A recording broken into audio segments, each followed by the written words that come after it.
All right, guys, just getting home from Plasma. We were going to go camping, and yeah, it ended up much further than I thought. And I thought, nope, extra gas. My brake light's still out, so that's all gonna have to wait until probably the next camping trip. So, anyways, guys, I want to talk a minute about my husband. I'm wondering whether to keep this on or not. So Kevin Leandro is still on here harassing my channel. You know, they said that he moved on.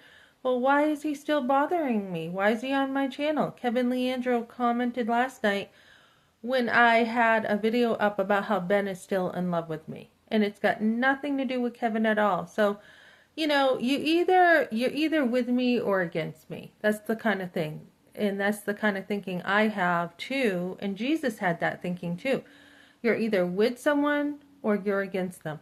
So let's talk a minute since they like my channel. So I think I'm just gonna, well, I'll keep this on a minute. So anyways, I'm getting kind of hot, but I had Kevin Leandro say, oh, you know, Ben didn't see his parents because of you. Not so at all. Again, it's like, does this family take responsibility for anything? Do they? I don't think they do. So, so what happened was, you know, I decided, number one, I became a Christian. And his mother had a hard time with that because her mother, Ruth, was a Christian. And she said she didn't like the church. And she went to church at some Baptist church, I think it was called at the time. So she didn't like the church. So she didn't like how I mothered after that. She didn't like anything, and she kept coming up against me. Every little thing I did, she had a problem with, whether it was the music that I let my kids watch or not watch, whether it was whether I let them have candy or whether I didn't. My son actually choked on some hard candy. I said, look, he doesn't need that candy. Oh, he's fine. She gives it to him anyways. This is a lack of respect for someone else's parenting, right? No, I don't want them to have ice. Oh, he can have ice. You know what? He needs to be watched closely by the pool. He's fine. Who jumps in to save my son? Me. Over and over, these little things to tear people down. And for some reason, she thought she was in charge of my mothering. And I had to put my foot down and say, when there comes to two principles, the grandmother or the mother rules, right? It's not the grandmother. You had your turn. And I had to put my foot down, and I wrote letters and said, look, this is the way it is. You know, this is my life. It's not your life. And I had to be pretty firm with her. And so she started a lot of trouble for my husband and I. We were always in love, I mean, for years. And then she says, she goes, Ben didn't want to pay his bills. So she's like, I want Ben over here now without you. So I go, Ben, your mom wants you. So he goes over there and he comes home and he's like, I think I want a divorce. And I'm like, a divorce for what? What? What are you talking about? Right? He goes, because you didn't pay the mortgage. And I'm like, Ben, I told you. What do you want to do? Do you want to pay this or do you want to do this? And we had gotten a deferment. And now I just took a funding class and we talked about deferments. Deferments are not a big deal as long as you're both on the same page. Both of you at the bank are working it out. But because his parents got involved and we did not ask them to co-sign for a trailer, we were like, oh, that looks cool. You know, that trailer. I said, Ben, I could see us here. He goes, me too. So this was our project and his parents get involved and they're like, we'll buy it for you. We'll co-sign. And we didn't even ask, right? So this is before I even knew what his parents were like with money. So anyways, it was our decision how to pay our bills. So they took over with that and they shamed Ben. So Ben comes home and he's all shamed and he's like, I don't know what I want to do. Now I had 3 little ones there. 3 little ones underfoot, and he wanted to divorce me, even though it was his responsibility to take care of the bills, right? He didn't want to. So it fell on me. So I'm like, fine, you know, we'll do it this way. Not a big deal. We had 2 deferments before. So then after she called me a gold digger, then I find out, I'm like, what happened over there? And he's like, she called you a gold digger and all this and all that. And I'm like, really? Really? So I didn't really want to go over. So I go, you can go over if you want. So, we had our little ones. They went to some concert. I'm like, no, you can go. I don't want to go. So he took the boys there, and then he went over, and he wanted me over too. And I'm like, I don't really want to go over there, Ben. And he's like, well, I want you over there, and they want to see the grandkids. I'm like, fine. So I sucked it up, went over there, kept to myself. I didn't really get involved with them. She took us to what was it, the aquarium in Boston. I just stayed close to my kids the whole time, pretty much. I didn't really bother with them that much. And then later on, we kind of worked it out slowly. And then she kept doing this stuff. She kept undermining me. And Ben, of course, could still go there. But then she kept getting in our marriage. So Ben's like, hey, God says to leave your father and mother, right, when you get married. And he stood up for our marriage. We went to a pastor and everything. And he's like, Ben, that may be your mother, but this is your wife. Your wife, right? So there's more weight there. So now Kevin Leandro says Ben's trying to blame me for him not wanting to go see his parents on me.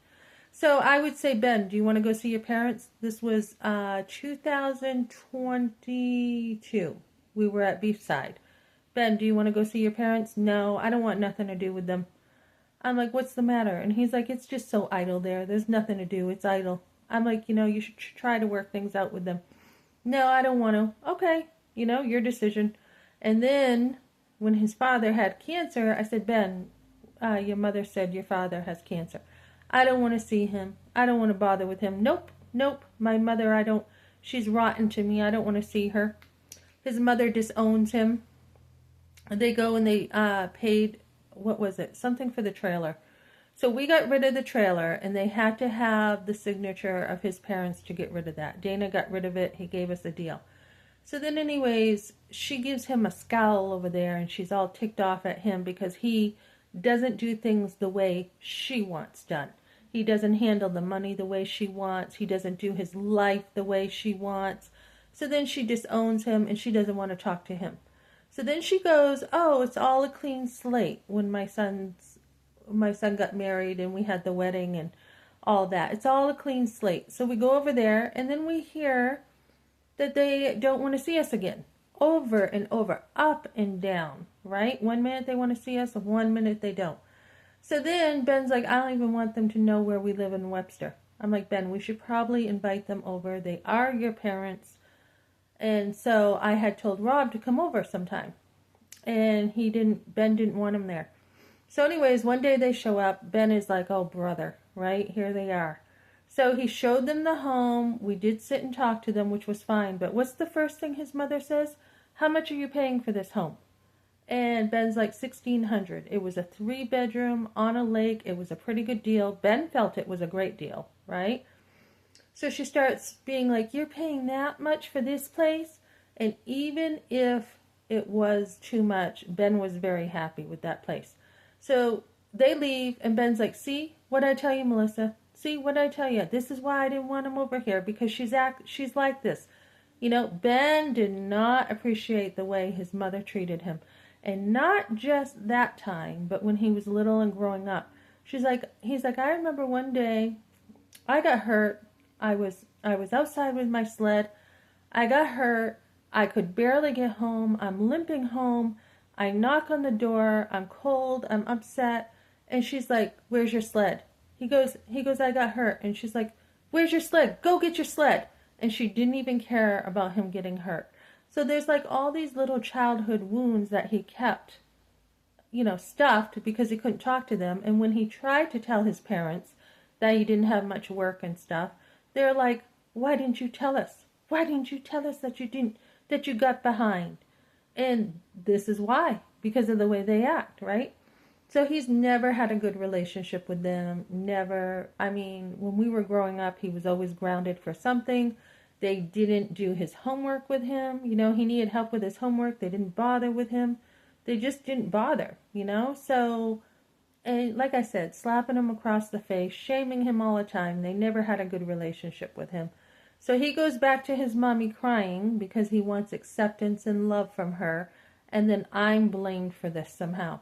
When I've always said to Ben, if you want to go over, go over. It's your decision. And his father's going to his work, harassing him constantly. So we go to the pastor and we're like, hey, we had accountability all the way up. We're like, hey, his father keeps coming over. He could go to any shop he wants, but he keeps going over to Ben's shop, keep ordering tires. He keeps intimidating Ben. He keeps trying to control him. And Ben, all the time they came to Stratum Tire, Ben would go and hide. He'd be like, I am staying away from them. Then his sister would go over and just sit there and not say anything. So his family would not leave him alone. I mean, they controlled his whole life instead of getting their own life. And that is something I tried to help Ben with, because they constantly tried to control his life. And Ben did pull out of it for a little while. He did put his foot down, and he was like, this isn't acceptable how you're treating me. And so then I guess he caved in. He caved in instead of continuing going to church, which one day we went over there and we're late for church. And his mother gave him the silent treatment because he went to church. He had to change his shirt, and she gave him the silent treatment. So Ben has not left his parents. You are supposed to literally leave your parents emotionally, priority-wise. Your wife is supposed to be first. And your parents, yes, they can be in your life if it's a healthy relationship, if you want to try to work things out with them. But they don't take over your marriage. They don't take over your family. And that's exactly what happened. And because Dawn is so insecure that she competes with me, because she knew that Ben was in love with me and she was jealous. And so he still is in love with me because he's watching my channel. If he had moved on, like he said, he would have already moved on and not been watching my channel. So yeah, he has chosen to go the worldly way, to listen to his family instead of listening to what God says. Same thing in the garden, Adam and Eve. Who was responsible for what happened? Adam. Adam did not obey God. Same thing with my husband. He won't listen to God. And God has these rules because God's a genius. He's an absolute genius with the way he has made things.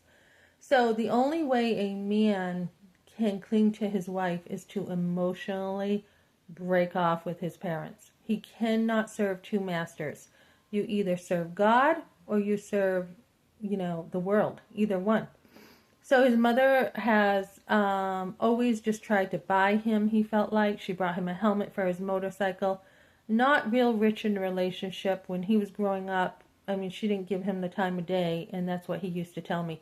So whatever their problem is, that's them. That's their issue. That's their problem. And it shouldn't be falling out on me. And it shouldn't be falling out on our marriage. So Ben not only did he allow this to happen, he chose this to happen. He chose, I got a message. He chose this to happen. It didn't just sometimes things happen. Sometimes divorce happens and it just comes across this way and it just happens to happen. No, he chose this. He chose to not come to Colorado. He chose to not look for housing. He chose to not talk to Mike. He chose not to talk to Dana. He chose to go put his efforts toward his family instead of, I should say his parents, instead of his own family. So he chose all of this. And so he is at fault for all this. And he wants to blame his wife because instead of being courageous and saying, you know what, I am at fault. It is my responsibility. I am sorry, Melissa, for the way I dealt with this. And would you forgive me? And I would say, yes, I forgive you. Okay. And I always will. But what you did was not acceptable. And you need to explain why you did such a thing. So not only did he divorce me, okay, but he tore down the fabric of society. Divorce is very destructive, extremely destructive, and this is what he did. So a man needs to rise up. He needs to be capable of being a man who gives, not a man who takes all the time. He takes from his parents. He wants to be a little boy again. I was talking to someone today about this when I was giving plasma, and they're like, cut the umbilical cord, cut it. They're like, oh my goodness, he's still trying to please his mother. So, yeah, yeah, that's what happens when a man doesn't grow up and a mother won't let him grow up. My parents, the total opposite. My parents don't coddle me. They don't support me. They don't, my dad, you're on your own. You're on your own. There was one time my dad brought me something in my life, and that's when I was married, and it was a water heater. Oh, wait a minute. And then there was a stuffed animal when I had my firstborn son. That's it. Nothing really for birthdays from him, nothing. So you can kind of be hurt by that, and you're like, geez, couldn't you have at least, done something for me, And, but you learn to grow up. You learn that, yes, okay, once he co-signed a car for me, which I made payments on time and everything, but, I think that was more out of guilt after the abortion. I don't know. But anyways, he usually gave his time. He gave his time with fishing or, we went stump hunting. He gave his time, a little bit of time, not much, but he did give his time more than money. But you learn to grow up, and you learn your parents don't owe you. And as a matter of fact, at this age, you should be doing stuff for your parents. So Ben should be doing a lot for his parents at this age. There comes a time that your kids grow up and they take care of you, not the other way around. So that's kind of the way it is, guys. And when you have a husband who's blaming you for everything, when he's like, I'm like, Ben, do you want to go see them now? Nope, nope. I have nothing for them. I have no feelings for them, he said. And so if Donna wants to be used by her son, that's exactly what's happening.